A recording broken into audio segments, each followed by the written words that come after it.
Good morning बच्चों। आज हम हिंदी साहित्य यानी हिंदी 2 का पहला चैप्टर पढ़ेंगे, सारा देश हमारा। ये बाल कवि बैरागी जी द्वारा लिखी हुई कविता है, जिसमें इन्होंने देश के युवा वर्ग का आह्वान किया है और इन्होंने ये समझाया है कि युवा वर्ग ही हमारे देश का भाग्य विधाता है और अपनी कर्मठता से, अपनी लगन से वो देश की स्थिति को सुधार सकता है। तो जो देश के भटके हुए युवा वर्ग हैं, जो गलत कामों में लगे हैं, उनको उन्होंने प्रेरित किया है कि देश की अखंडता और एकता के लिए अपने प्राणों को न्यौछावर करने का जज्बा हमारे अंदर होना चाहिए। चलिए अब कविता पढ़ते हैं। केरल से कारगिल घाटी तक, गुवाहाटी से चौपाटी तक, सारा देश हमारा। जीना हो तो मरना सीखो, गूंज उठे यह नारा, सारा देश हमारा। क्या कह रहे हैं? केरल से कारगिल घाटी। केरल कहाँ है? हमारे देश भारत में सबसे नीचे, सबसे ज़्यादा दक्षिण में केरल है और कारगिल उत्तर में सबसे ऊंची चोटी है हमारे देश की। क्या कह रहे हैं कि केरल से लेकर यानी जो दक्षिण के आखिरी किनारे से लेकर उत्तर के आखिरी किनारे तक, गुवाहाटी यानी आसाम जो पूरब दिशा में हमारे देश की सीमा है, और चौपाटी यानी बॉम्बे यानी जो पश्चिम दिशा में हमारे देश की सीमा है। तो इस तरह से पूरब, पश्चिम, उत्तर, दक्षिण जहाँ जो भी हमारी अंतिम सीमाएं हैं देश की, ये संपूर्ण देश केरल से कारगिल तक और गुवाहाटी से बॉम्बे तक, ये सारा देश हमारा देश है। हमारा एक देश है, बटा हुआ नहीं है, ये हमारा संपूर्ण देश है। और इस देश पर मर मिटने से ही हमें अमरता प्राप्त होगी। मरना, जीना हो तो मरना सीखो, यानी अगर संसार में अपना नाम कमाना है, अपने नाम को लंबे समय तक जिंदा रखना है, तो इस देश पर अपने आप को कुर्बान कर देना सीखो, इस देश के काम आना सीखो। यही जो है नारा है, यही हमें करना है, यही नारा चारों तरफ गूंज रहा है, ये सारा देश हमारा है। यानी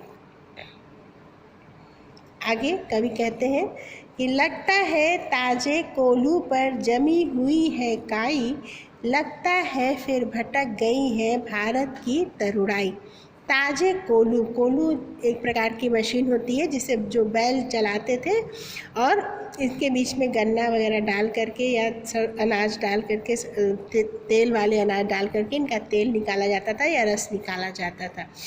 कह रहे हैं कि इस तरह से कोल्हू पर काई जमी हुई है, यानी हमारी कर्मठता, हमारा जो युवा वर्ग है जो देश के लिए कुछ कर सकता है, उसकी कर्मठता पर, उस कर्म के प्रति उसके समर्पण पर जैसे काई जम गई है, अर्थात वो जो है धूमिल पड़ गई है, दब गई है।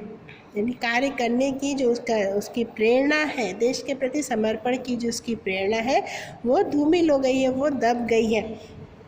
लगता है भटक गई है भारत की तरुणाई। तरुणाई यानी युवा वर्ग, तरुण वर्ग, तरुण यानी जो युवा वर्ग होता है, युवा लोग होते हैं।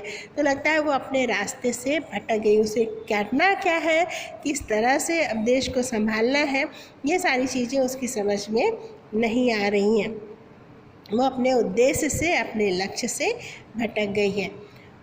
कोई चीरो ओ रणधीरो, ओ जननी के भाग्य लकीरों, बलिदानों का पुण्य मुहूर्त आता नहीं दोबारा। यानी कोई चीरो ओ रणधीरो, रणधीरो यानी युद्ध, रणधीर यानी ये रण कहते हैं युद्ध को, धीर यानी जो धैर्यता के साथ खड़े होते हैं, घबराते नहीं। तो युद्ध के मैदान में जो वीरता से लड़ते हैं, यानी जो हमारे वीर सैनिक हैं, या जो हमारा युवा वर्ग है जो अपने उत्साह के लिए जाना जाता है, उनसे कह रहे हैं कि इस काई को हटाओ। कोई चीरो यानी इस काई को हटाओ, जमी हुई काई को हटा करके कर्मवीर बनो, कर्मठ बनो, देश के लिए समर्पण की भावना को अपने अंदर जगाओ। ओ जननी के भाग्य लकीरों, यानी हे भारत माँ के भाग्य को बनाने वालों, भाग्य विधाता, जो भारत के भाग्य को बना सकते हो, संवार सकते हो हमारे देश के भाग्य को, ऐसे युवा वर्ग का आह्वान करते हुए कहते हैं कि उठो और अपने ऊपर से इस काई को, इस अकर्मण्यता को हटाओ, ताकि हमारा देश संवर सके, हमारा देश उन्नति कर सके। बलिदानों का पुण्य मुहूर्त आता नहीं दोबारा।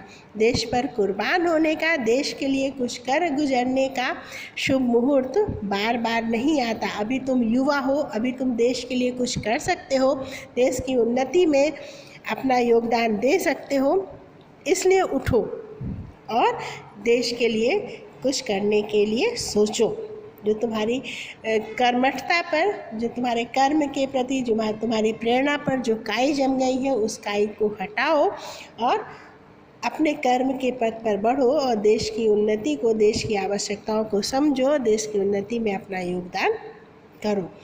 जीना हो तो मरना सीखो, गूंज उठे यह नारा, सारा देश हमारा। यानी अगर तुम्हें अपने नाम को अमर करना है तो देश के लिए मर मिटने का भाव तुम्हारे अंदर होना चाहिए।